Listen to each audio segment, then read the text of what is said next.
Everyday injustice. Too many wrongful convictions. Corruption has infected the criminal justice system, leaving too many people helpless, fighting for their lives. Instead of receiving justice, people suffer. Is that why they say justice is blind? Hello, and welcome to the Everyday Injustice Podcast. I'm your host, David Greenwald. For the past 10 years, we have operated Vanguard court watches in California, including San Francisco, Sacramento, and Yolo counties. Our goal? Expose everyday court injustices, and now, more broadly, shine a spotlight on injustices in the entire criminal justice system, in the form of wrongful convictions, police and prosecutorial misconduct, and mass incarceration.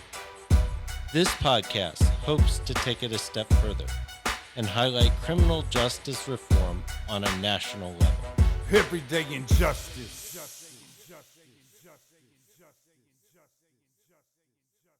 Today on Everyday Injustice, we have Elliot Hosman from the Ella Baker Center. Welcome to our show.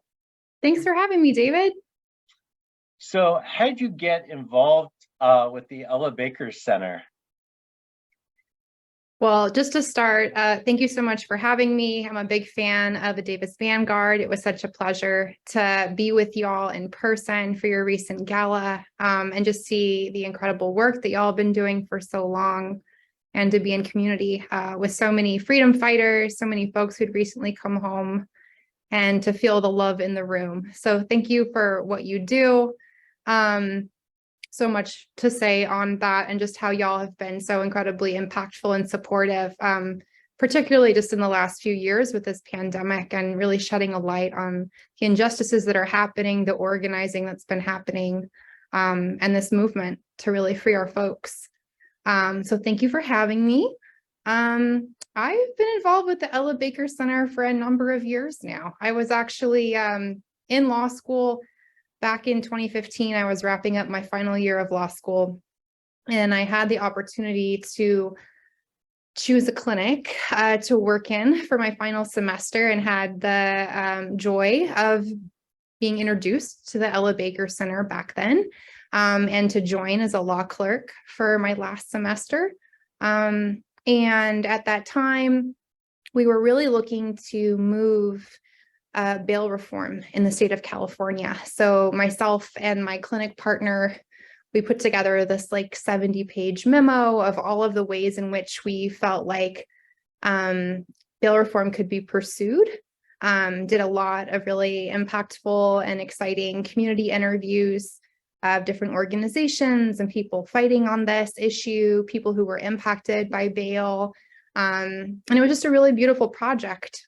So when the semester wrapped up, I went off to go work in biotech for a few years, but I stayed involved with the Ella Baker Center as a mail night volunteer, which was a really incredible way, political education for me, in terms of really learning about the issues facing folks who were incarcerated, a lot of the conditions they were up against. And in that process, I became a legal consultant after I left biotech. I was working with some lawyers who were fighting for the freedom of people who were incarcerated. And we happened upon this new law at the time, which is now our recall and resentencing law in California. We heard about it from some women who were in Chowchilla back in 2017. We were getting letters of what is this law? People are getting referrals. What's going on? So we did a deep dive, myself and my lawyer friend, Caitlin Henry. We did a deep dive to really try to understand, what is this potentially incredible, groundbreaking law that we could use to free thousands of people. We filed a series of Public Records Act requests with CDCR and the Board of Parole hearings to really wrap our minds around, what is happening. We started writing guides and holding trainings and doing outreach to a ton of people who were incarcerated, as well as a number of community advocates out here. And we started basically a group of people from a variety of backgrounds. There were lawyers and even prosecutorial type folks in the room. There were a lot of like family members, organizers, formerly incarcerated people, currently incarcerated people.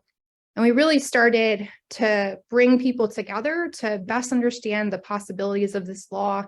What were the self-advocacy tools people could use to request resentencing, to get their day in court? And we've really been building from there. So as a part of that work, I came on to Ella Baker Center again, this time as a consultant, back I think in 2019. And we really started to build out sort of like tools, resource guides, trainings, just a strategic framework through which we could support decarceration throughout California. And then the pandemic hit. And you know, all It's of like the that's always somebody's story, right? And then the pandemic hit. right. And it Sorry to really interrupt. no, it's true. And it shifted everything. I mean, what we had been, we knew that decarceration was needful, urgent, because of, you know, just the decades of the mass incarceration in California that we'd seen, the lawsuits, the Plata and Coleman lawsuits, just seeing all the ways in which we knew our prisons were overcrowded. And then as soon as word started breaking in early 2020 of this public health emergency, I think myself and then dozens of other organizers, directly impacted people, advocates just saw from a mile away just the devastation this would have in prisons in California, not to mention like other facilities, jails, detention centers. So we really tried to pivot everything we were doing and move into a rapid response organizing model of how do we get our people out of these congregate settings before, you know, just the mass transmission and spread of this deadly virus. And that really led us into the building out of the Stop San Quentin Outbreak Coalition, which we started in like early 2020. And the work of resentencing has always been really key to a lot of that too. I mean, really advocating for all the paths to release that do exist in California, whether it's going through the parole board, whether it's filing a commutation with the governor, and using all of these like new tools that were being passed each year in the legislature to free our folks, to pass policies with CDCR and the Board of Parole hearings so that there could be, you know, rapid response medical release for people who were extremely vulnerable to COVID. And in June of 2021, I finally joined Ella Baker Center as full-time staff after many, many years of being in the universe, the orbit. There was a new position that was created called the Prison Advocacy Coordinator. So I was very blessed to step into that role and really continue the work that I do of resourcing people inside and their families out here, creating guides and toolkits, self-advocacy materials, making sure that we have the best, most accurate information that we can spread through our networks, through our communities, through contacting like thousands of people inside prisons and jails each year, and really just try to make more equitable the access that people have to these materials. Most people in prison, particularly people who have been down a long time, like they don't have the resources to hire a private attorney and have a full case review and really feel that kind of like post-conviction relief support every step of the way. Like the attorneys that do exist that are like scrupulous, they charge a lot of money for these sorts of things because it is very intensive work. So we really wanted to empower our community to have the best information. Some of them are not scrupulous either. There's a lot of those too. And that has been really a heartbreaking aspect of this work. Like the more I've worked in this field, it's not just the lack of like meaningful advocates, like well-informed, affordable advocates in this space. We also know that we just need more prison lawyers. We need more people in this work. We need more resources in this work for indigent defense and public defense. But there's also just like a whole host of bad actors in this space who see sort of like a very desperate and vulnerable group of folks, both for currently incarcerated folks and their support networks and families who do not have, access to support and are willing to take out loans and, do anything in their power to bring their folks home. And so that's been a pretty heartbreaking aspect of this work, and just like a real motivating factor for me of like, we need to make sure that these resources exist for free, that are widely accessible, so that people can fight and fight for their own freedom, whether or not they're able to afford even a good attorney. Yeah, and it seems like, there's kind of an intersection between your work and some of the work that we ended up doing. We ended up covering, as you probably know, most of those San Quentin hearings, because it was just appalling what happened to the people incarcerated there. And we're talking about not only vulnerable people in that they're in congregate settings, but people with health and all sorts of other needs, and they have subpar healthcare. And some of these people, I remember going out to San Quentin for a press conference, I think in the summer of 2020, and these people were saying, we've heard from these folks who said they were as sick as they could be, and staff is giving them 2 Tylenol and sending them back to the general population to go lie on the floor. It's just appalling. Yeah, it is appalling. And I feel like, the 2 Tylenol, sometimes that was the best case scenario. I know a lot of people were sent to the hole for weeks on end without any access to, the basic necessities of making a pot of tea, or just trying to get some sleep or being in a familiar environment. But instead, put in forced isolation and basically punished for being sick and trying to protect the other people around them by reporting it to medical staff. It was a deeply troubling time. I remember you at that press conference. That was an incredibly emotional day. At the time, my loved one was still inside San Quentin. I was a mess. We had just, we were really grateful for all of the legislators that came out that day, and just stood in front of the gate and demanded justice, demanded to change, demanded the administration to take this seriously and to protect people and have humane solutions to this public health emergency. And just I remember that morning checking the numbers, and there had been a huge spike. The outbreak was well underway at that point.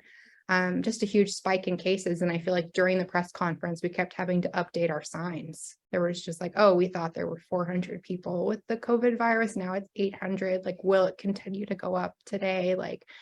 That was a very emotional time. And I was so grateful for just the press coverage that the Davis Vanguard and other media outlets gave to these efforts, to the pleas for empathy and just humane treatment from currently incarcerated people, with the demands that they put forth, to the formerly incarcerated people and our loved ones and networks and support, and everyone who joined us to just try to shed light on this issue.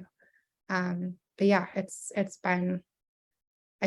weird to historicize it at this juncture since we're still so much in the pandemic. But it did feel like a real peak of sort of the crisis, and a very emotional time. Yeah. So let's talk a little bit about some of your work in resentencing. What is your specific role? What duties do you do with regard to advising people on resentencing? I feel like I wear many hats in this space, David, which I feel like you can appreciate so well. I started as sort of just a legal associate, an assistant on these cases, just trying to wrap our heads around what is this law? What can it do? How do we resource people with the best information? And it quickly turned into sort of an organizing type role as well, because we knew we wanted to connect, a lot of different people across the state, make sure they all had this information so we could coordinate support for the hundreds of people that are being referred by CDCR for this resentencing.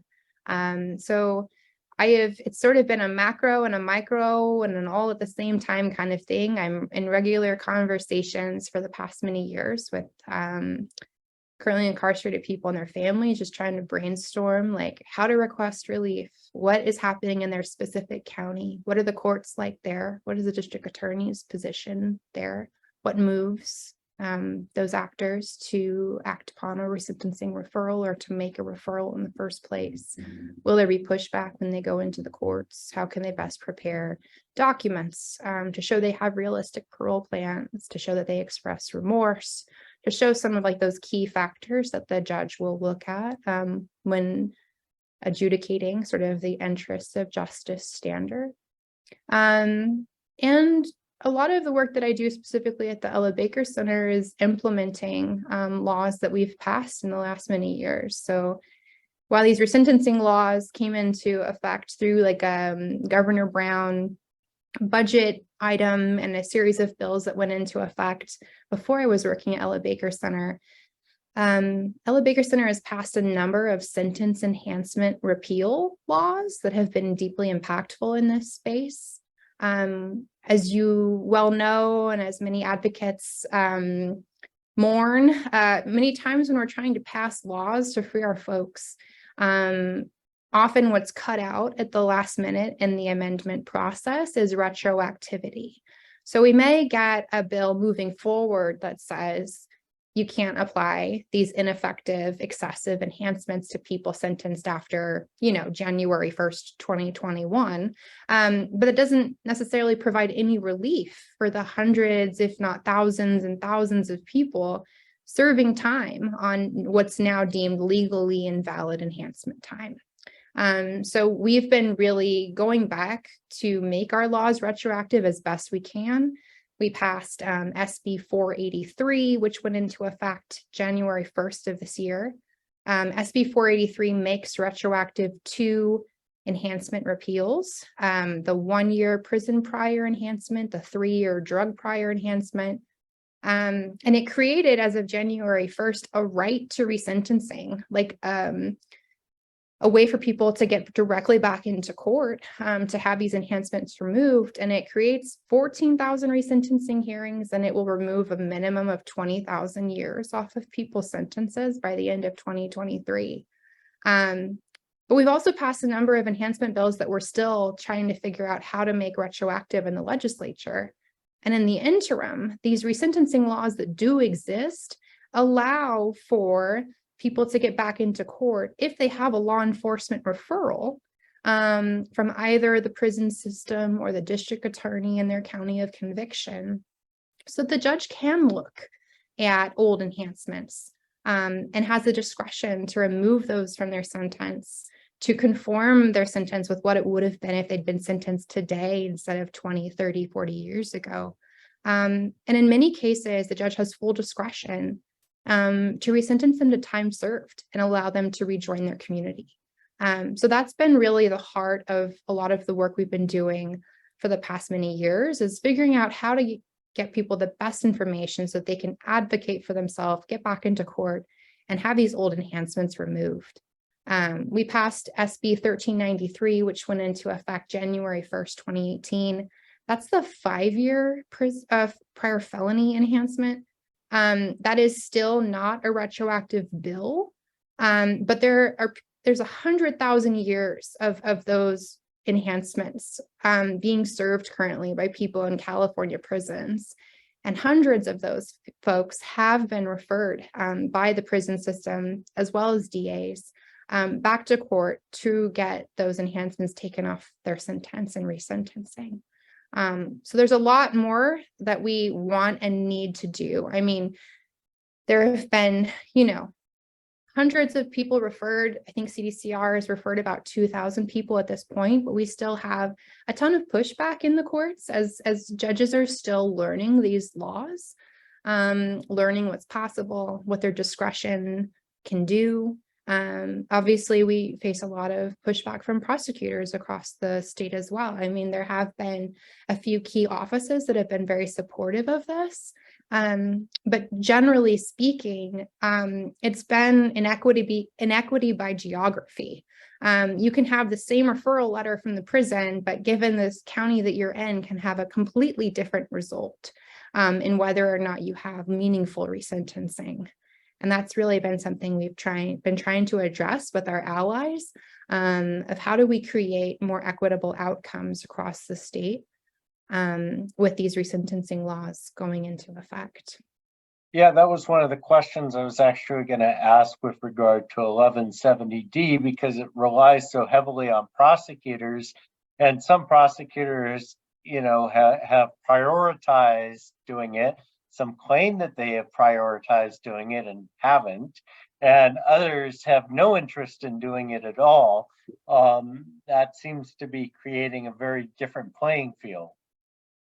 Absolutely. And that can be said for both, like when the referrals come from the prison system, come from CDCR, or when the DAs use their own power to make these referrals. I mean, we have seen some progress, both in the substance of the law, as well as sort of like the number of counties where district attorneys are at least starting pilot programs to make these referrals. We are really grateful that our allies passed a bill called AB 1540, which also went into effect of January this year. It created a presumption in favor of resentencing, among other really meaningful procedural due process rights. So now the DA has a much larger burden if they're going to try to fight against someone's resentencing if they got a referral from CDCR. There's also $18 million in the governor's budget for 3 years of pilot programs in 9 counties, where district attorneys in those 9 counties will be putting together a process and criteria and are encouraged to make a meaningful amount of resentencing referrals. But there's still so much work to be done. And it is disheartening a lot of the times when I'm speaking with family members or currently incarcerated people, because that first question, one of the first questions I'll ask is, well, what county is your conviction out of? And that really is so determinative of what their options are after that, right? Like whether they have meaningful access to request resentencing, whether once they get that referral, if they do, the courts will give them justice, or if it will just sort of be like an immediate denial or a pretextual reason for denying them. So we have a long way to go. And I'm really hopeful that in the next year, number of years, that we can really try to amend and pass more laws that can create more statewide equity when it comes to resentencing outcomes. Because as it stands right now, it's really reliant upon law enforcement being complicit in your release, and that is not historically their job. Like this was something that we heard from wardens across the prison system. Even though there are laws in place and regulations in place within CDCR that encourage staff and wardens to make referrals for people for Sacramento to review for an official referral back to court. There were wardens across the state that were saying, yeah, we don't do that. We're not in the business of releasing people. We're in the business of keeping people in prison. Like that is our job. And so it really flew in the face at a facility level against the sort of like Sacramento policy that was trying to be moved forward. So we have a long way to go. And there's also just been so many incredible stories along the way, freedom stories, success stories, just people coming home from incredibly long sentences that didn't think they'd have a meaningful shot at coming home as soon as they did because of these laws. So we're trying to build upon that hope, those victories, and to continue to just push the door open wider for more and more people, and to do so with a mind towards not leaving people behind, particularly around like these categorical exclusions. We've seen so many categorical exclusions from both the prison system side as well as the district attorneys. And the criteria that they use to kind of screen people for who they'll make a resentencing referral for. The types of exclusions we've seen have been people who are serving life without the possibility of parole sentences, people who are serving cases where they have to register on the California Sex Offense Registry, people who haven't been down long enough, people who have had rules violations in the last 5 years, like a number of factors that really are not relevant to the call of the statute, which is this person's incarceration, further incarceration in the interest of justice?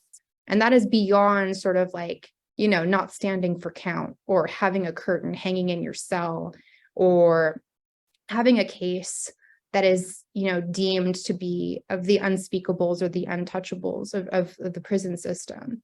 It is really more of a justice question. And so we're really continuing. We've been fighting in public comment for many years to try to take down some of these exclusionary criteria. We've had some success along the way, but many of these criteria still stand in the policies. And we really need to take those down so that everyone has a chance to get back into court. I'm wondering if you can share a few stories, maybe success stories of people that were able to be resentenced and get out, who maybe thought that they were going to be in for life. There's so many stories I want to share. I wish I had had the wherewithal to think of getting people's consent to share their stories before this podcast. Well, you don't need to give their names.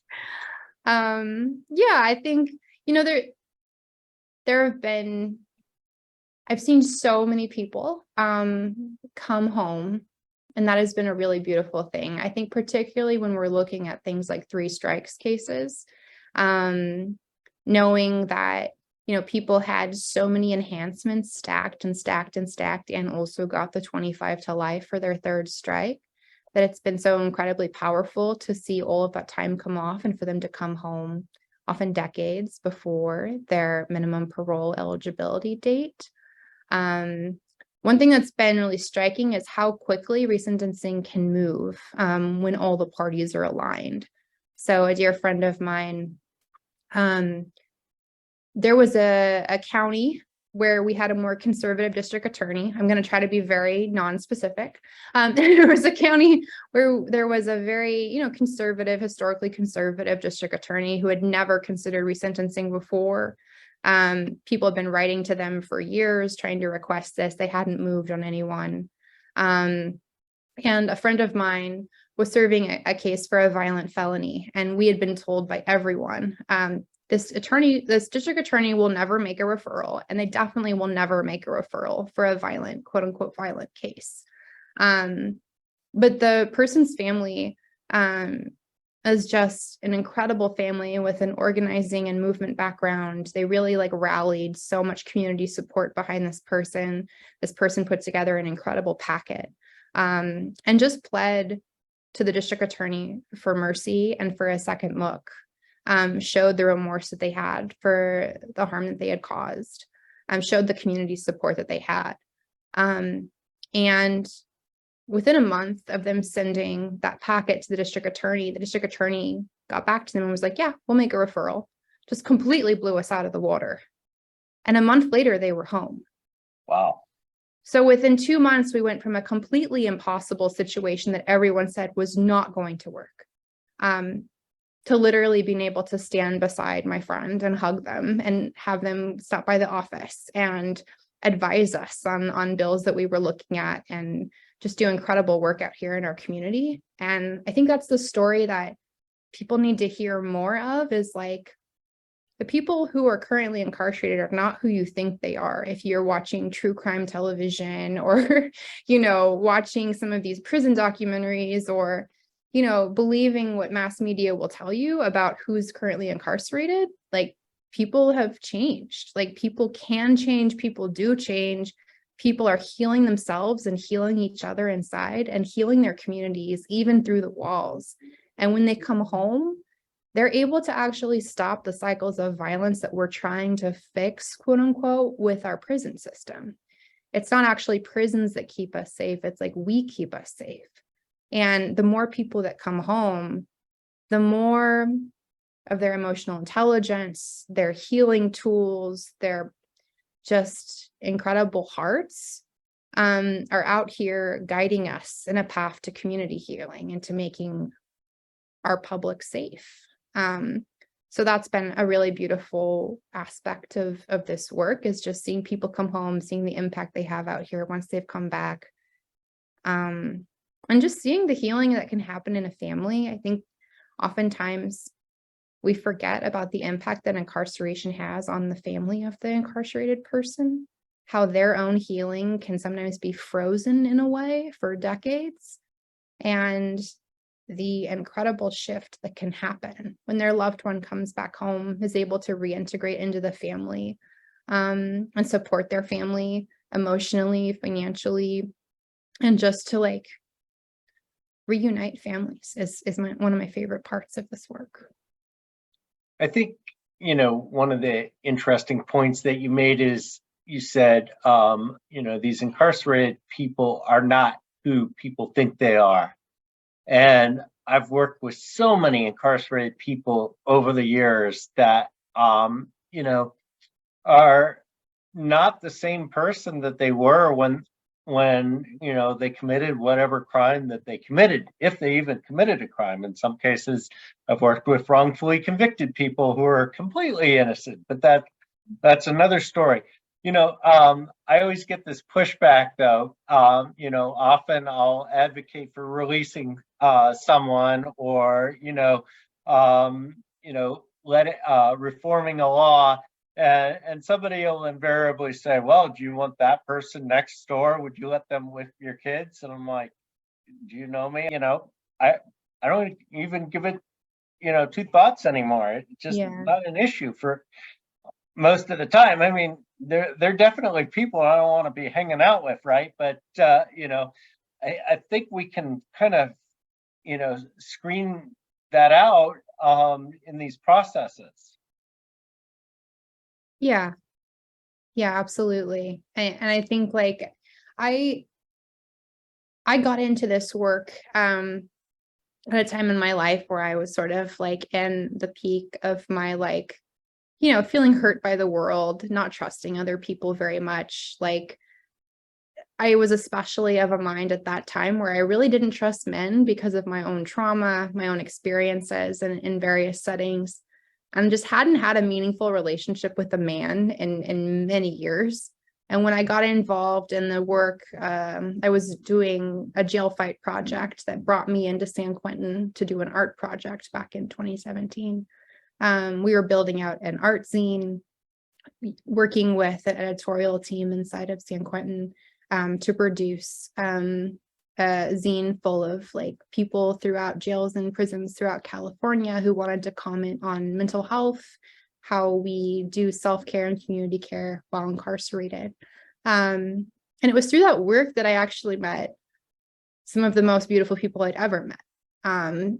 Deeply introspective, deeply emotionally intelligent, deeply thoughtful people.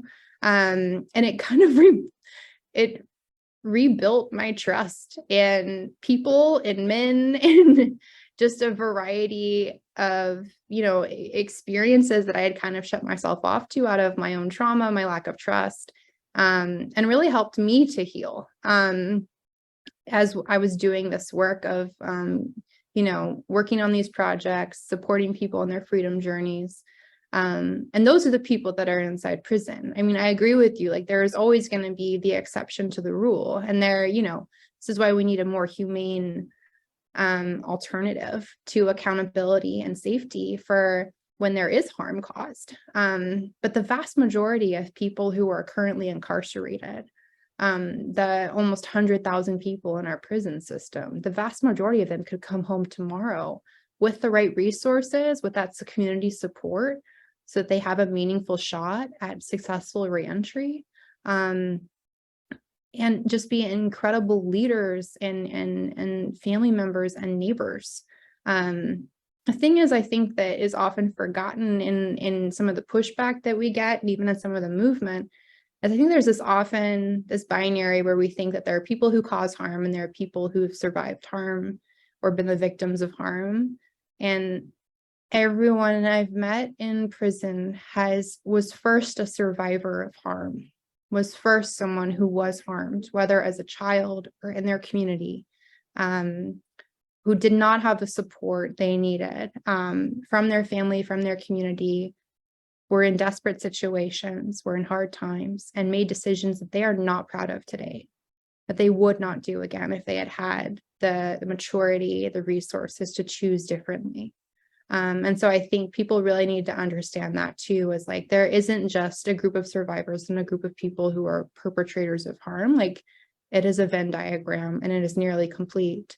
And the people who are in our prisons are not getting the resources that they need to heal, but they are healing regardless. They are healing each other despite the system not being set up for them to succeed. They are resilient. They are finding a way to succeed. They are supporting each other in their success and their healing and living amends and making those living amends to their families and communities and to society. And I just wish more people had a chance to know who was inside and how desperately we need them out here.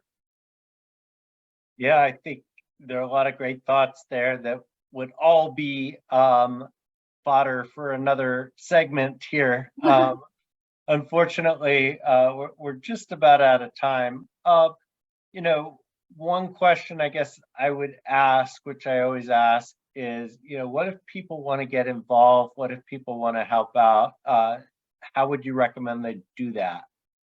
Thank you for putting that question out there, David. I appreciate it. We always have tons of ways for folks to plug in to support the work, to support the movement. In my role at Elliot Baker Center, we have our prison meal program, and we're at a very exciting time of year. We're doing our annual holiday mailing where we connect with all of the people on our mailing list, which right now is about 9,000 people. We coordinate hundreds of volunteers. We provide all the supplies they need, the stamps, the holiday cards, the envelopes, the newsletters, and we encourage people to take packets of like 25 each or more if they can, and just write a note that humanizes people, that honors their experience, that reminds them that we care about them, that we're fighting for them during this lonely time of year. So would always encourage folks to sign up. We have about 6 weeks left of this big push, and we have enough people right now to send 6,000 cards. So we're still looking for people to send those other 3,000 cards. How do they get in touch with you guys? Huh? How do they get in touch with you if they want to send a card? Well, you can always email me. So my email is Elliot, ELLIOT, at ellabakercenter.org. And I can connect you with the holiday mailing program. We also have our monthly virtual prison mail nights that we do, usually the second or third Thursday of each month in the evening. And that's a chance for us to gather together. It's dozens of people, EBC staff, volunteers, interns, community members who have been with us for a long time. And we collectively respond to letters that we receive from inside, providing people with answers to their questions, resources that can help them with their self-advocacy, updates on new laws that have passed. So you can definitely RSVP to me. I'll get you connected to the calendar invite. I can share with you information about our holiday mailing. And we also work each year to pass laws in the legislature. So if folks are interested in getting involved and being a part of our lobby days, doing legislator visits, on like some of the bills we passed in last year include like the Racial Justice Act for All, which is combating racism in our court system. But each year we have a really exciting slate of bills that we're working to pass through the legislature. So there's always opportunities for people to make phone calls, to send emails, to show up in Sacramento, so we can get you connected to those campaigns as well. Great. Well, thank you so much for joining us. Thank you so much, David. What a pleasure. Thank you for your beautiful questions. Thank you for having me on. I'm really excited to continue to build with Davis Vanguard as we move forward. And thank you for just taking the time to highlight the work that we do and how important resentencing is in California. This has been Everyday Injustice. I'm your host, David Greenwald. Join us again next time for more tales from the injustice system. Thank you to George Powell and Norman Mousequake Barrett for the use of our opening, Everyday Injustice. You can see more of George's music at www.justiceforgeorgepowell.com. That's Justice for George Powell, all one word, .com.